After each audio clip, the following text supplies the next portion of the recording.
do you think is the hardest thing being a chassid today? The hardest part of being a chassid? Yeah.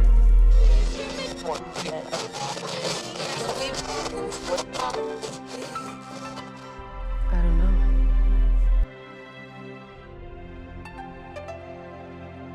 The goal, in the Rebbe's words, is to have a chassid Yirei Shamayim and a lamdan, a chayil, a soldier in the Rebbe's army. And the lamdan is crucial. A yid without Torah is not living as a yid. But how do you get to lamdan? By having chassid first.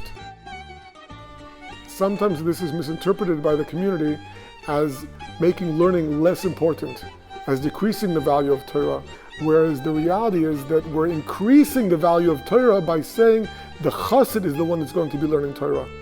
He's going to be a chassid, therefore he's going to be a lamdan. Gemara says that a chassid, he makes sure that his fingernails are burned, that no one should get hurt from them. A chassid is someone that does beyond the measurement of the din. Why would I do beyond myself? Because that is the deepest me. That's really who I am. The basis of chinuch, and the basis before you can get into learning, is a Ibriggebenkeit. There has to be a determination that my life is important and my avoid is important. I'm learning to understand myself and the world to better serve the Eibishter. And the Rebbe writes very interestingly in a letter, the Rebbe says that in previous years the goals of yeshivas were to instill learning of Torah and observance, Chassidischkeit, Yirei Shamayim were almost taken for granted by what was going on in the home and in the community. Today we can't take those things for granted anymore. And the main goal of the yeshivas is to raise Talmidim to be Chassidische Ehrliche Yidden, sincere Jews. In a family, we strive to do things in a way that brings the most connection, in a way that things are fun, things are exciting. Yiddishkeit is exciting, Chassidus is exciting, making family time, getting into the world of our children. Besides the fact that Bachrim are teenagers, and this is an age which is a time of growth, it's a time of searching, it's a time of confusion.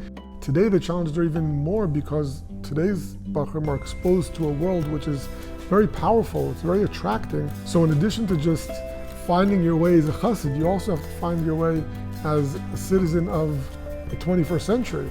The challenge is how to take an idea from a maimer, a sicha, a gemara, and present it to the Bachrim, present it to the Talmidim in a way that it becomes real, in a way that they see it in their lives, in a way that the message is talking to them, in a way that they see that the Torah is a mirror of what's going on in their own personal lives. When we provide extracurricular, when we provide health and fitness, we are providing this because we want you to be a healthy, happy Yid who is enjoying and successful in learning. And we see Bachrim come who they're good learners. We have Talmidim who can learn a Tosfos, they can learn a Maharsha, but they don't necessarily know how they fit into that.